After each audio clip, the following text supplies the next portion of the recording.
All right, it's time for the second video in this first series of how to write a song. First of many series, first of several videos on this particular song. So to review, if you missed the first video, we wrote some lyrics. I'll read through those real quick. Kind of wanted to write a love song, so this is kind of a first verse or second verse, one of two verses, let's say, for this song. And then I want to come up with a kind of chorus on a separate video, come up with an additional verse on a second video. But I thought it'd be nice to just stick with this verse in the interest of being brief. I once heard that Shakespeare said that brevity is the soul of wit. That's why it's so difficult to keep things short, because if you're like me, you tend to ramble. Here are the lyrics we're going to work with. We're going to put this to a melody today. Just this. I might just start with the first of two four-line chunks of music, I guess we're going to call it. I'm going to call it. Here we go. I'm so glad I found you. I figure my whole life through has led to this moment with you. There's no end to the things we can do. I'll just start with that, because what I think we'll do, even though there are four more lines after that, we'll just repeat the same melody. If you'll notice, in a lot of pop songs, the melody kind of repeats itself. Sometimes it repeats itself more than other times. Sometimes it even almost gets annoying. Come on, man, come up with something different. But these songs have a way of kind of worming themselves into our ears, and we just grow to love them, even if the first time we hear some of our favorite songs, we don't necessarily get lit on fire. So I was thinking there are a couple of components to writing a melody. Obviously, we're gonna be jumping around on different pitches, so that's an integral part of the melody. But it also has a rhythm to it, doesn't it? So, of course, a year or so ago, however long it was, not to make things extremely Queen themed, but there was that movie Bohemian Rhapsody, and then in that movie there's a portrayal of how they wrote the song We Will Rock You. That might be even for those of you who are pretty young, might be a song you've heard before, because it gets used at athletic events and whatnot. I think I even was at a rodeo once that they used it. It's just part of the culture. I'm not sure. I'm not going to do any research to find out what the real story is for how We Will Rock You got written. We'll just go with the movie version.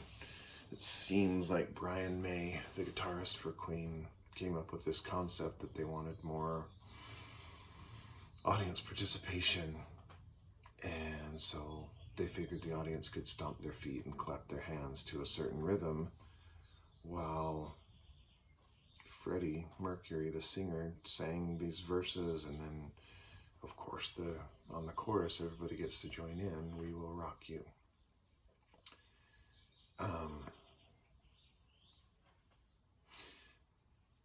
So, if you remember, the first thing they did is came up with a beat. So it was sort of like...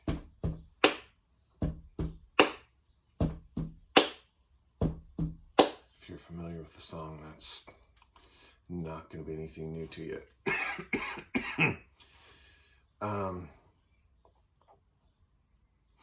In some other video that I make in the future, we'll go into more music theory and kind of explain some of that stuff. I took a few years of piano, so I learned some stuff there, reading music and whatnot. But I also was a music major in college back in the 90s, so I learned a lot more about music theory. For the purpose of this video, I don't want to overwhelm anybody with too much music theory, but I thought it'd be kind of a cool thing to start with rhythm. This isn't the way I normally do it. I usually just do this in my head, take my lyrics and kind of think of a melody, and it all kind of just comes at once. The rhythm and the pitches for each word I'm going to sing or whatever. If you're confused about what I mean by pitches, well, if you're singing there, the pitch goes from low to high, doesn't it? So if I start low, there are low pitches down here. Sometimes the pitch gets a little higher. It could go up to here, that's slightly higher. And then it may get even higher and come up to here, right? That's quite a bit higher. And then let's jump one more time. Way up here, a higher pitch. Let's go a little bit lower, a little bit lower pitch, and lower again. Lower one more time. Pretty simple concept. Maybe some of you watching this going, wow, I already knew that. Why are you wasting time with that? Well, you know what? You never know. I don't want to confuse people and use these words that are second nature to many of us. And so we lose some people because I don't know what Scott's talking about. So, all right. So the pitch, where does the song get higher? Where does it get lower? Does it jump really high after it begins low, or does it just go kind of step by step like I did right at the end of that little singing thing that I was doing just then? So that's a component, right?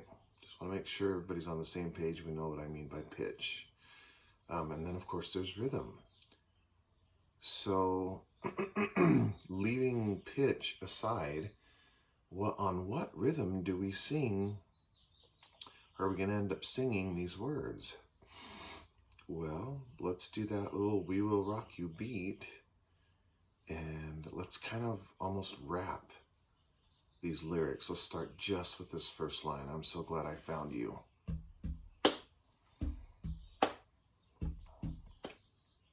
I'm so glad. I'm doing a melody. Let's try not to do a melody. See, it comes to me. All right. I'm so glad I found you. I like that. Let's just go with that. In the interest of brevity and simplicity. I'm so glad I found you. Right? I'm so glad I found you.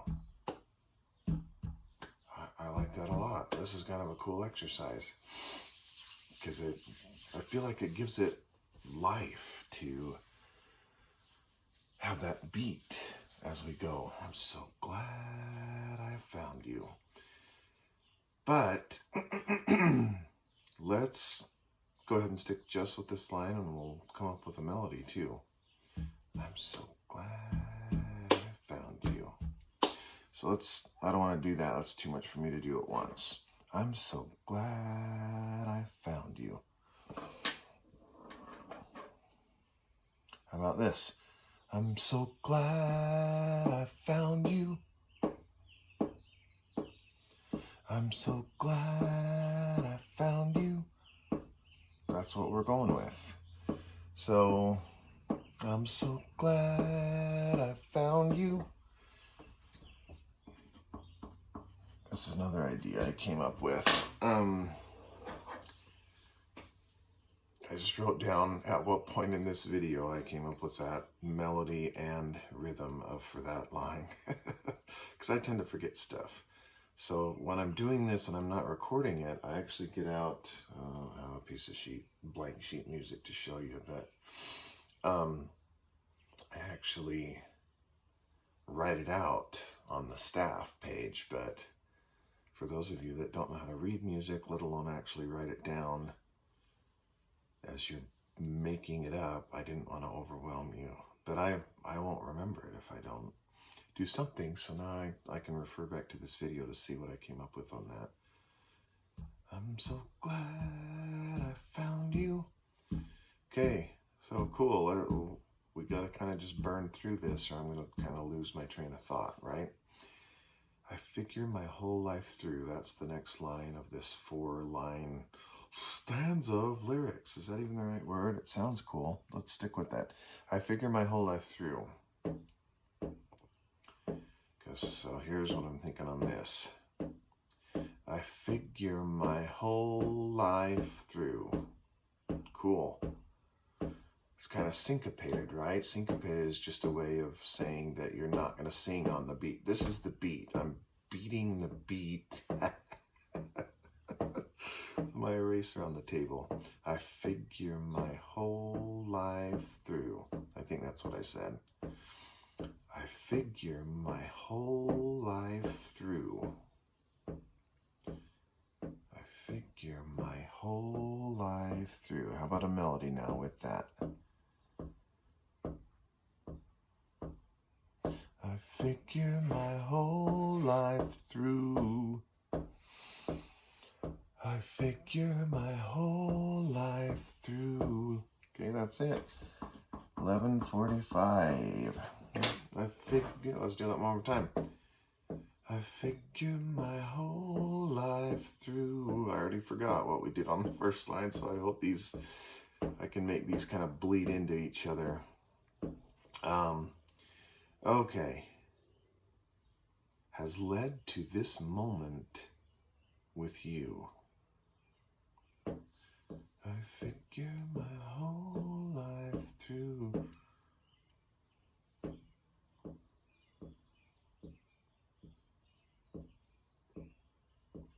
Has led to this moment with you. Has led to this moment with you. Has led to this moment with you. I changed it, didn't I, when I did the melody? That's okay. Has led to this moment with you. I like that. Has led to this moment with you. 12:54. Okay, that was fun. Okay, just one more line, and then we're done.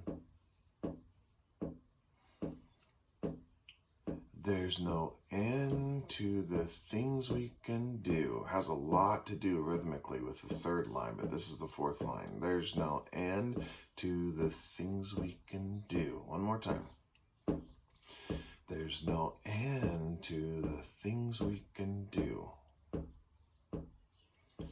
There's no end to the things we can do. I don't like it. Let's change it. There's no end to the things we can do. There's no end to things we can do. Let's do that.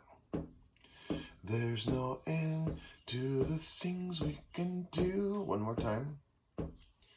There's no end to the things we can do. Okay. That's it. So we'll kind of stick with that. Looks like this is going to be a little shorter video. What I'll have to do when I'm not recording is go back and listen to this, and I might make kind of write it out at least to a certain degree on sheet music so I remember what in the world I'm doing. Maybe if I go through it enough times I can kind of memorize it and know what I'm doing. But like I said, I don't have a great memory for these things because I'm constantly kind of coming up with new little ideas for lyrics or whatnot. So we'll keep it short today. Next time we'll try to kind of put the entire 4 lines together melodically, so we'll have a good chunk of our song. What fraction of the song would I say this is? It's like maybe 1/8 of the song that we'll have basically really written. Next time I think we'll talk a little bit about what are the chords that go under this. Sounds terrible, doesn't it? Sounds overwhelming. Well, what? We have to learn about chords? That sounds like music theory, Scott. Yeah, it does sound a little bit like that. But we'll keep it very simple. Might be sitting over at the piano when we do this part. But we gotta kind of, in the end, we gotta have some kind of accompaniment, right? Or maybe I'll just bring my guitar. That might be the simplest thing. But we'll talk about all of that. Maybe even show you some guitar chords at some point. Because these are things that are, like I say, are much more simple than you think they are. If you don't already play the guitar, if you don't play the piano, it's pretty easy to plunk some stuff out and figure some stuff out. I'll show you that, and I promise you it's not going to be that bad. It's not going to be overwhelming. At some point, I'll make a video and kind of maybe show you some multi-track recording. That sounds terribly complicated, doesn't it? And it's not. I'm not going to lie to you and tell you it's easy. But there's a way that I do it that kind of helps it to be a little bit easier. That's how I did that song on my channel, No More Love Songs. I just recorded a small, extremely easy component of the song, and then it's on GarageBand. It's very easy to, at the push of a button, play what you've already recorded, and then either play or sing something else along with it that you're recording while you're playing. In fact, I kind of discovered that the best thing to do is to plug the earphones into the iPad, and so I can hear what I've already recorded, and then I'm either playing on the piano or on my guitar or whatever along to it, but all the iPad is recording, all the iPad is hearing is what I'm playing live, if that makes sense, because I accidentally, I guess I didn't know this, so I just kind of played it through the iPad speakers and was recording the new component of my song along with it. And when I was finished with that little chunk, I played it back, and the previously recorded stuff sounded like a copy of a copy, if that makes any sense at all, and it was terrible.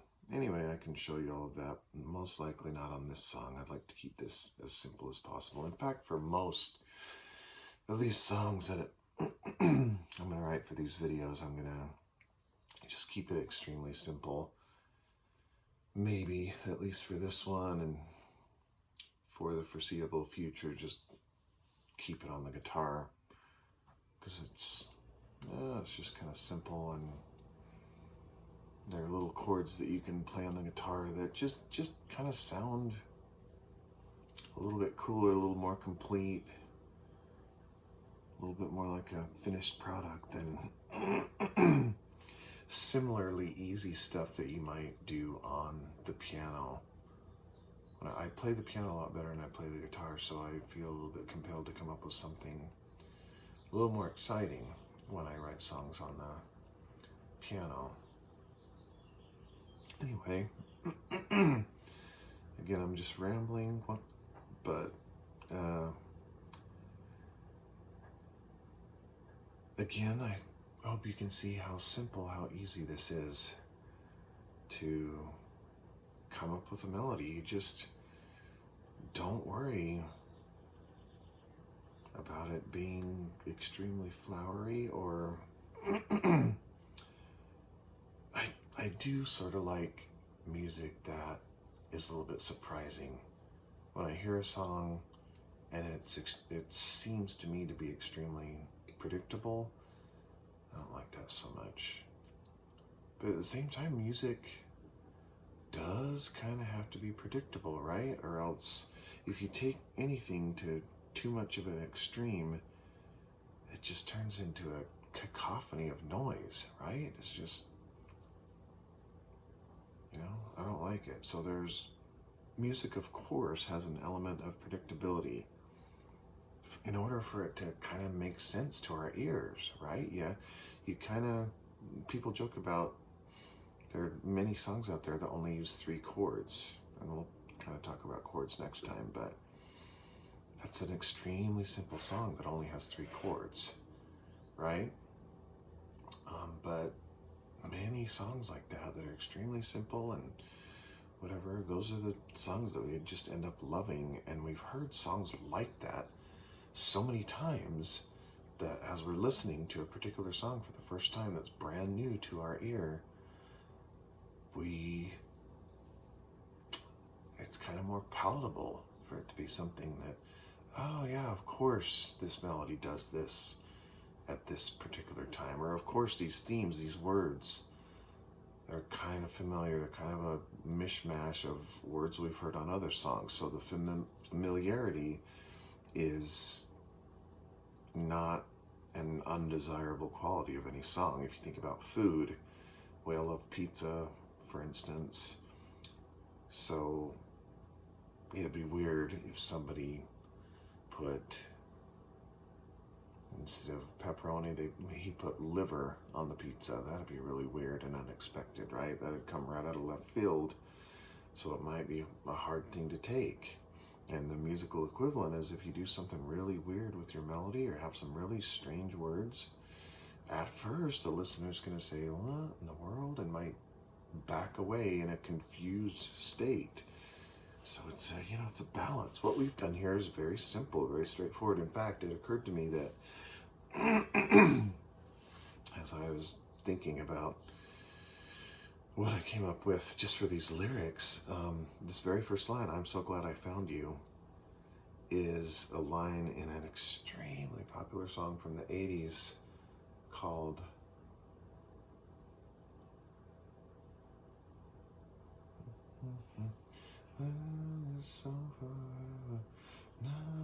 it might be called "Nothing's Gonna Stop Us Now" by Jefferson Starship.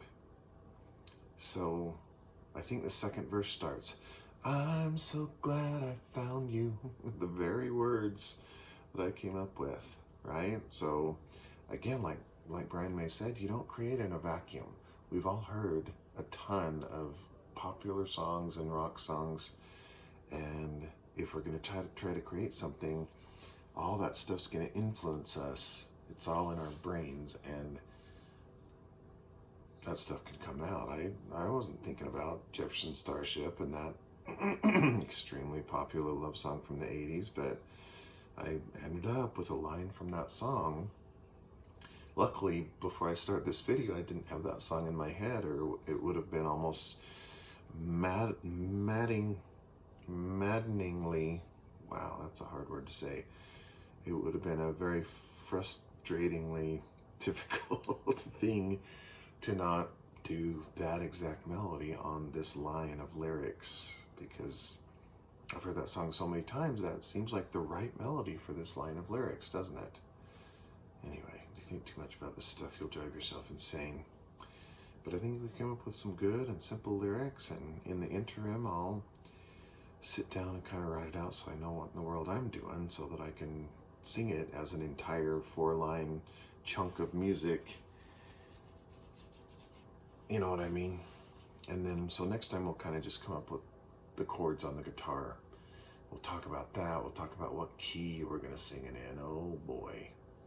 It's another weird concept to explain. I won't explain it here, but we'll talk about that next time. But again, I'm sure this whole exercise shows how easy it is to write music.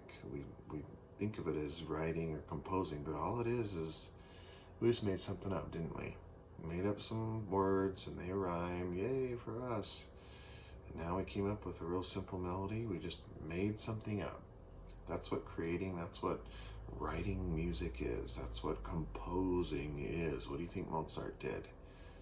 I mean, he did stuff that was a little more complicated than this. In his mind, each musical note he came up with, he already kind of knew this is going to be played by an oboe. This is going to be the trumpets. This is going to be,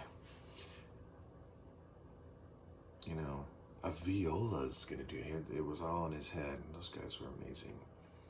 But it's kind of the same thing. He was just making stuff up. His stuff was more complicated and had a lot more components than ours is going to have. And yeah, sure, if you want to, if this is a brand new concept to you, we'll keep it simple for the most part, but at some point on your own, you could come up with some very complicated things. And multi-track recording lends itself very well to kind of orchestrating or arranging music. So you come up with something like this that may be simple on its face, but now, you know, what are the different instruments that you're gonna use with your keyboard or whatever? What are they gonna do to complement what you've done? Are you gonna come up with different harmonies? Ooh, are you gonna come up with counter melodies? Boy. So I'm sure that all of that stuff will come up in future videos, but on the face of it, we're gonna keep it extremely simple. We're gonna be kind of inspired by some of these old folk singers like Bob Dylan back in the day, who just kind of strummed his guitar to what he was singing.